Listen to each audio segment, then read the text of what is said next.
अब छोलिया हो या लोबिया, सफेद चने या काले चने, सब कुछ मजेदार बने। कुछ तो सस्ता लो, सब बढ़िया लो। इसमें क्या खास बात है? थोड़े में ज्यादा स्वाद, ये तो है इसकी खास बात। नमस्कार, मैं हूं मृत्युंजय चौहान और आप देख रहे हैं बड़ी खबर। ऐसा अक्सर होता है कि राजनीति में बयानों पर चर्चा बहुत होती है और कई बयानों में राजनीति भी खोज ली जाती है। तो आरएसएस प्रमुख मोहन भागवत के एक बयान को लेकर भी इन दिनों खूब चर्चाएं हो रही हैं। सत्ता पक्ष हो या विपक्ष हो, खूब वार पलटवार हो रहे हैं। लेकिन आखिर ऐसा क्यों है, इसी चीज को समझने की कोशिश करेंगे। लेकिन उससे पहले आप सुनिए आरएसएस प्रमुख मोहन भागवत का यह बयान। त्यांचे शब्द आहेत और म्हणून उच्चार करू।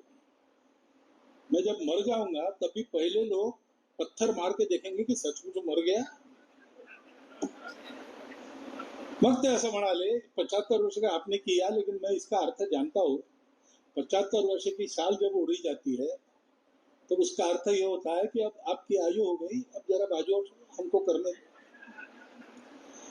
म्हणजे त्यांच्या गौरवाकरता गौरवाचा भाव मनात घेऊन सगळं होतं, त्याच्यात तो गौरव आपल्याला चिकटू नये ह्याची ते स्वतःच काळजी घ्यायची आणि असा विनोदाचा सुरा चालवून तो चिकटणारा गौरव सगळा सोडून बाहेर टाकायचा। तो आरएसएस प्रमुख मोहन भागवत कह रहे हैं कि 75 साल की उम्र में रिटायर हो जाना चाहिए। ये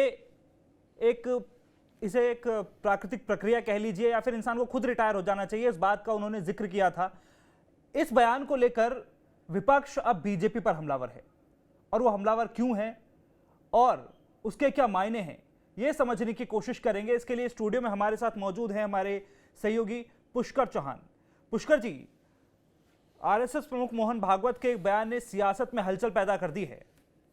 देखिए, राजनीति में ना जिसको जो सुविधा होती है मृत्युंजय जी, वो उस हिसाब से, जैसा कि आपने ओपनिंग में कहा कि सियासी, आप थोड़ा उन शब्दों में ले गए, सियासत बड़ा निर्दयी होती है। समय निर्दयी होता है लेकिन सियासत उससे ज्यादा निर्दयी होती है।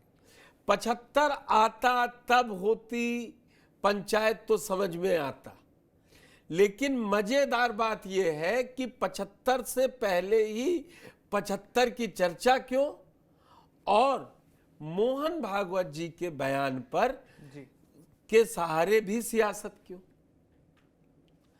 मोहन भागवत जी ने एक किताब का विमोचन था, उसमें गए थे, नागपुर में बोल रहे थे, उन्होंने खुद का एग्जाम्पल लिया, बिल्कुल खुद कहा कि आपने सुनवाया कि क्या फायदा है कि तब तक जब तक लोग चेक करें, अरे 75 साल में हट जाइए। लेकिन वो आरएसएस प्रमुख है। अब मैं आपको बताता हूं कि क्यों, जब आप सार्वजनिक जीवन में हो, जब आप किसी ऐसे काम में लगे हों जिससे सबका सरोकार है, तब आपका कोई भी बयान वो बड़ा होता है, उसके मायने बड़े होते हैं और उसकी व्याख्या करने वाला अगर सियासी दल है तो वो अपने हिसाब से करेगा। अब जिस बात को आपने उठाया है वो आपने देख लीजिए, उन्होंने कितने सहज और सरल तरीके से कहा, लेकिन उस पर सियासी कलेश कितना बढ़ गया है। अब सब बिना नाम लिए बीजेपी को टारगेट कर रहे हैं, वो भी बताऊंगा। फिर पहले थोड़ा वो बयान सुनवाइए, फिर चर्चा करता हूं। जी, मैं रिक्वेस्ट करूंगा जो विपक्ष की जो बाइटें हैं, जो विपक्ष ने जो बात कही है, उसे प्ले किया जाए।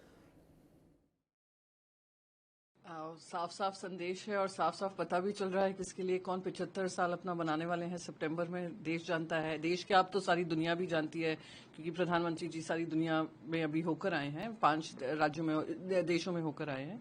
तो मैं मानती हूं कि आरएसएस और भारतीय जनता पार्टी में जो आपस में जो चल रहा है, उनके जो स्टेटमेंट है उसे स्पष्ट दिखाई दे रहा है। और 75 साल का जो एज लिमिट था वो खुद भारतीय जनता पार्टी ने जब सरकार बनाई थी 2014 में शुरुआत की थी, जहां पे जो 75 साल के ऊपर थे उन सबको मार्गदर्शक मंडली में डाल दिया था। तो आई थिंक वो याद दिला रहे हैं कि 11 साल बाद कि जो वादा किया था देश की जनता को कि 75 should be the last age, तो वो याद दिला रहे हैं, वही है। आपस में जो भिड़ंत चल रही है वो सामने आ रही है। देखिए 75 साल तो पूरे होने वाले हैं माननीय प्रधानमंत्री श्री नरेंद्र मोदी के, तो उन्हें भी सेवानिवृत्त होना चाहिए, क्योंकि तो आरएसएस के कार्यकर्ता कहते हैं अपने को, और आरएसएस कार्यकर्ता के सर्वोच्च नेतृत्व से ये संदेश आया है कि भाई जब 75 हो जाओ तो जरा बाजू हट जाओ, बगल हट जाओ। यही करके तो आदरणीय अडवाणी जी, आदरणीय मुरली मनोहर जोशी और तमाम हमारे नेता, उनको किनारे किया गया। तो क्या मोदी जी भारतीय जनता पार्टी की परंपरा और आरएसएस की परंपरा का पालन करेंगे? मोहन भागवत ने तो अपना फर्ज निभा दिया, उन्होंने साफ साफ चेतावनी दे दी, याद भी दिला दिया कि मोदी जी सितंबर में 75 होने जा रहे हो, जरा बाजू हो जाओ, दूसरों के लिए रास्ता खाली करो। अब देखना है मोदी जी पर सत्ता की लालच भारी पड़ती है या जिसने उनको प्रधानमंत्री बनाया, मुख्यमंत्री बनाया, या जिसको जीवन भर उसके कार्यकर्ता रहे, उसके सिद्धांतों को मानते। आने वाला वक्त इसका जवाब देगा। क्या ये तो इनको तुरंत पहले उदाहरण पेश करना चाहिए मोदी जी को। इन लोगों ने तय किया आरएसएस ने, उसी में आदरणीय आडवाणी जी को, जोशी जी को, सबको घर बैठाया गया। जो भाजपा के धरोहर थे, 3 धरोहर, अटल, आडवाणी, मुरली मनोहर, वो घर बैठ गए। तो ये 75 साल के जो इनके लिए बोलना पड़ रहा है अगर आरएसएस को, तो मुझे लगता है ये शर्म की बात है। इनको तो तुरंत तत्काल पद छोड़ना चाहिए। अगर पद नहीं भी छोड़ेंगे, ये समझ चुके हैं मोहन भागवत जी कि अगर नहीं छोड़ेंगे तो हिंदुस्तान की जनता भी इनको पद भी छोड़वाएगी और भारतीय जनता पार्टी आरएसएस समेत सबको पूरी तरीके से एकदम घर बैठा देगी। एक आखिरी सवाल, पिंड मोहन भागवत जी अगर आरएसएस के पितृ पुरुष हैं और संघ को भारतीय जनता पार्टी अपनी मां मानती है, तो नरेंद्र मोदी जी को सितंबर में रिटायर कर देना। वो भी 75 साल के हो रहे हैं और मोहन भागवत जी स्वयं भी 75 साल के हो रहे हैं। हम तो मानेंगे इस बात को। अगर मोहन भागवत जी की बात को भारतीय जनता पार्टी और संघ दोनों मानते हैं तो निश्चित तौर पर मोहन भागवत जी की इस बात का स्वागत किया जाना चाहिए। वरना ये माना जाएगा कि भागवत जी बड़े मनमोहक हैं, मन बातों से मोह लेते हैं, गुफ्तार के गाजी बन तो गए, किरदार के गाजी बन न सके, खाली कहते रहते हैं। भागवत जी की स्थिति उस बुजुर्ग की तरीके से हो गई जो दलान में बैठ करके खांसता रहता है, लेकिन परिवार वाले उसकी सुनते नहीं।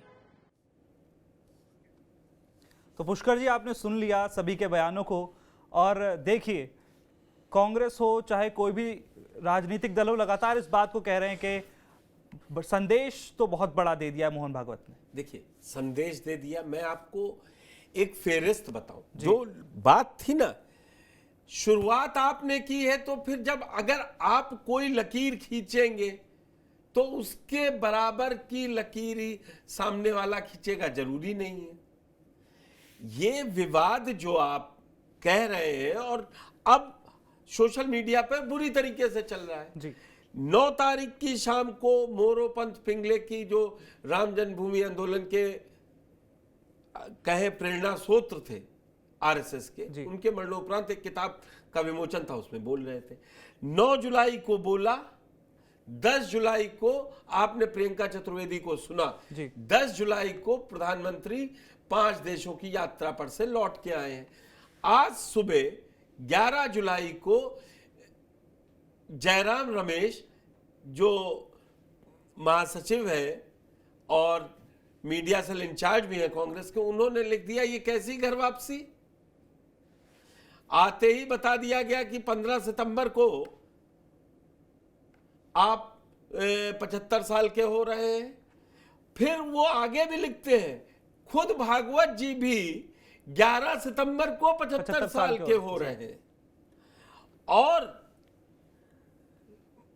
एक इंटरेस्टिंग फैक्ट आपको और बता दूं कि दशहरा का दिन माना जाता है कि उस दिन स्थापना की थी आरएसएस की, और उनके आरएसएस के 100 साल भी अक्टूबर में पूरे हो रहे हैं।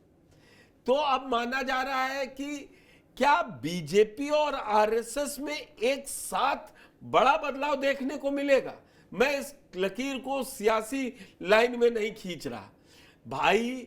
अब क्या भागवत जी 100 साल पूरे होने पे जो कार्यक्रम अभी पूरे देश भर में चला कि क्या क्या करना है, कैसे मनाया जाना है, उसको वो एक काम कर रहे हैं, क्या अब वो बने रहेंगे?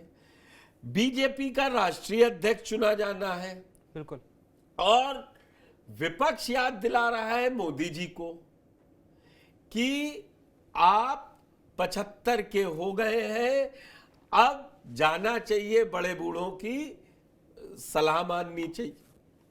तो क्या इस समय बीजेपी, अच्छा ये 75 वाली लाइन भी मैं बता दूं आपको और दर्शकों को, 2019 में खींची गई चुनाव के समय।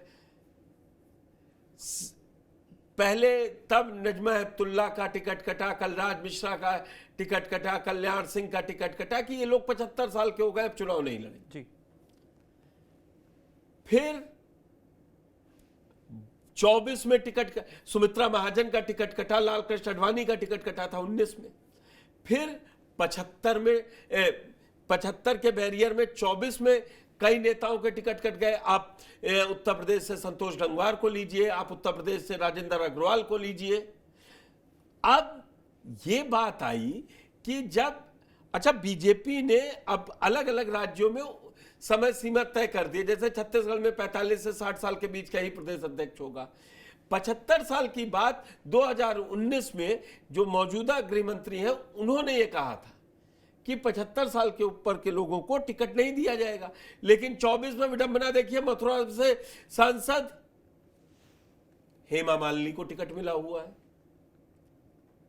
और नजमा हेपतुल्ला को 76 वर्ष होने पे छोड़ना पड़ा था। आपने गृह मंत्री अमित शाह की बात कही थी, मैं उनका भी एक बयान सुनवा देता हूं जिसमें जो 2024 का बयान है, और इसी को लेकर एक पत्रकार ने उनसे सवाल कहा था। जी बिल्कुल, तो वो बयान मैं आपको सुनवा देता हूं एक बार, फिर उसके बाद चर्चा मुझे मत सुनवाइए। वो विपक्ष के नेताओं को जो ये खुशी मनाने के लिए कह रहे थे कि उनको छोड़ देना चाहिए, उनको सुन लेना चाहिए। मैं तो सिर्फ एनालिसिस कर रहा हूं। अमित जी हाँ, गृह मंत्री अमित शाह का वो बयान। आप प्रधानमंत्री होंगे, देखिए मैं अरविंद केजरीवाल एंड कंपनी और पूरे इंडिया अलायंस को कहना चाहता हूं, मोदी जी 75 साल के हो जाए, इससे आपको आनंदित होने की जरूरत नहीं है। ये भारतीय जनता पार्टी के संविधान में कहीं नहीं लिखा है। मोदी जी ही ये टर्म पूरी करेंगे और मोदी जी ही आगे देश का नेतृत्व करते रहेंगे। इसमें भारतीय जनता पार्टी में कोई कंफ्यूजन नहीं है, ये कंफ्यूजन खड़ा करना चाहिए। देखिए पुष्कर जी, उन्होंने तो कह दिया कोई कंफ्यूजन नहीं है, अभी टर्म पूरा किया जाएगा और उसके बाद भी देश की कमान अगर बीजेपी चुनाव जीतती है तो मोदी जी के हाथ में। नहीं, वो 11 मई 2024 को दिया था, तब तक रिजल्ट नहीं आया था और उन्होंने कहा था वो आगे भी संभालेंगे, अभी कोई वैकेंसी नहीं। जी बिल्कुल। और मैं आपको याद दिलाऊं, 2009 में जब चुन के आए, यूपीए आई थी तो कहा गया कि मनमोहन सिंह, तो एक वर्ड चला था, no vacancy for PM, no vacancy for. और तब रीता बहुगुणा जोशी जो अभी हाल में 75 के होने के ही चलते प्रयागराज से उनका टिकट कटा भाजपा से, तब वो यूपी कांग्रेस में बड़ा कद रखती थी और कांग्रेस की बड़ी नेता थी, तो वो आई थी, बोली थी अभी नो वैकेंसी है। तो पार्टियों को जब समझ में आता है, वो अब ये लाइन खिंच गई है। 4 जून के रिजल्ट आने से पहले ही जब अरविंद केजरीवाल ने 2024 में इस मुद्दे को उठाया था, तो ही गृहमंत्री और गृहमंत्री अमित शाह ने कहा, तो ये मतलब बिल्कुल ठीक है। भले उन्होंने कहा कि बीजेपी के ये संविधान में नहीं लिखा है, अब बीजेपी के संविधान में नहीं लिखा है, ये बात ठीक कह रहे हैं, लेकिन अब जब आपने बड़ी लकीर आपने खींची ना, तो सवाल उठेंगे। आप बनाइए मत बनाइए, किसने कहा? मनमोहन सिंह 75 साल के ऊपर थे। विपक्ष तो वही सवाल पूछ रहा है ना, विपक्ष के तमाम नेता उसी सवाल को पूछ रहे हैं कि भैया जब आपने जो एक कानून बनाया और आपने उस कानून का पालन भी करवाया तो क्या आप पे भी वो लागू होगा? अब देखिए, ये बड़ा कठिन है, लेकिन इसका एक सरल सा जवाब मैं आपको दे दूं जी। प्रधानमंत्री मोदी बने रहेंगे। ये विपक्ष को अगर कहना है वो कहता रहे, वो कोई नहीं सुन रहा। एक नहीं 5-7 कारण है जो बीजेपी इस वक्त नहीं करेगी। मोहन भागवत ने कहा कि 75, वो मैं कह तो रहा हूं, वो उन्होंने जिस अंदाज में कहा, और प्रधानमंत्री कह रहे हैं अभी मैं काम कर रहा हूं, तो आप एक्टिव हैं, आप काम कर रहे हैं, तो आप क्यों चेंज करेंगे? और जब आप चेंज नहीं करेंगे तो दरअसल ये विपक्ष और आज के दौर में सोशल मीडिया के जमाने में ये बहुत चलता है। पहली बात तो जो संवैधानिक पार्टी के संविधान का संवैधानिक संकट है वो नहीं बना रहा।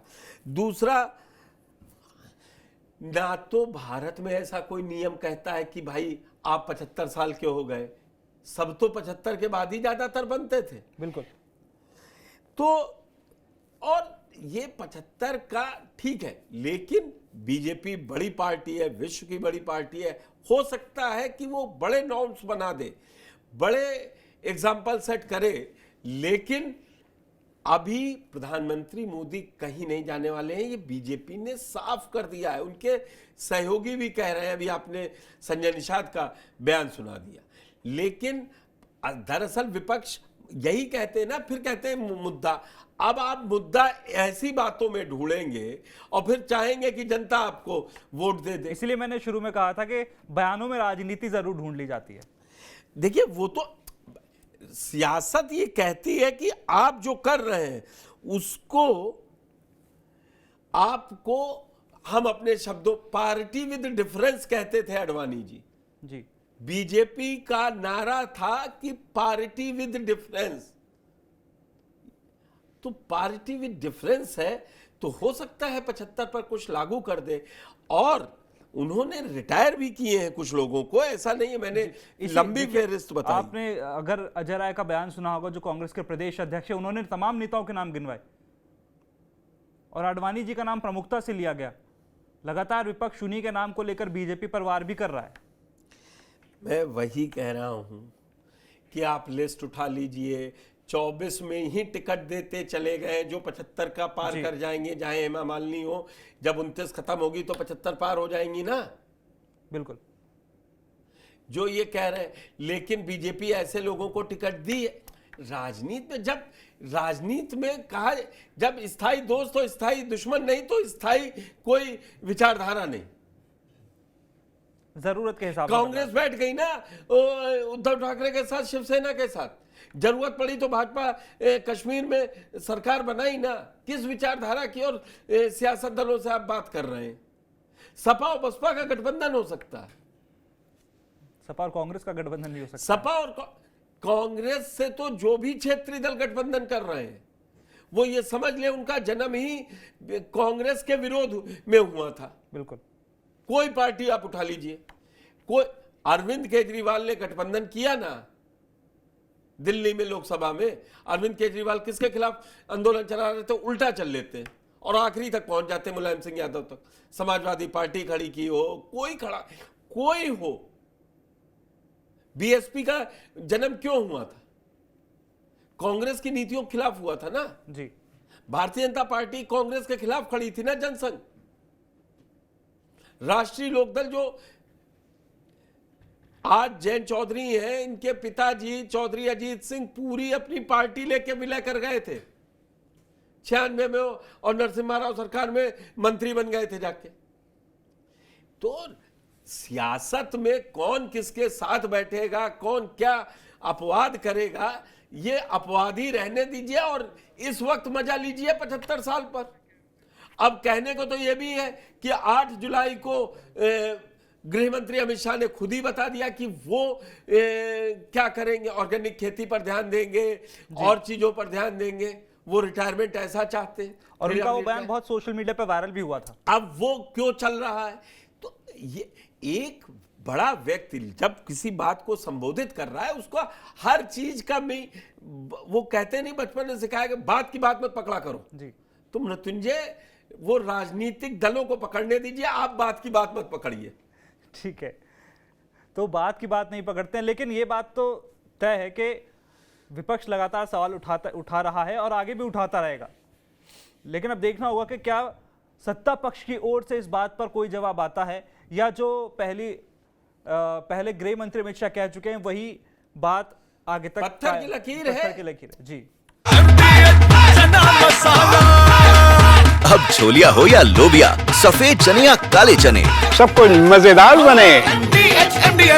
कुछ तो सस्ता लो, सब बढ़िया लो। इसमें क्या खास बात है? थोड़े में ज्यादा स्वाद, यही तो है इसकी खास बात।